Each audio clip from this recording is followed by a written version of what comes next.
یک دو نوار رو در شبکه‌های اجتماعی تماشا نمودم از جانب استقامت کنندگان شهر پنجکین که یک پدر و برادر نسبت فرزند خود و برادر خود تقایف محمد بسیار سخنها را گفتند. حتی من فهمیدم که مادر تقایف محمد در بستری هست. تقایف محمد، تو در تاجیکستان به دنیا آمدی. امروز تاجیکستان ما بسیار آباد و زیبا است.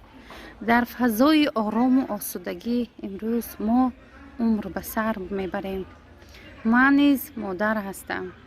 مادر یک شخصی است که فرزند را با یک امید و آرزو به دنیا می آورد تا اینکه فرزند او بر کمال رسد و نامبرداری پدر و مادر باشد، نه اینکه مثل تقایف محمد به خارجه رود و از دولت خارجه ایستاده آبادی و آسودگی تاجیکستان خود را به آبادی و آسودگی تاجیکستان یعنی سنگ ملامت زند. لعنت به تو بر این فرزند، لعنت به تو بر این فرزند که امروز مادری تو در بستری است.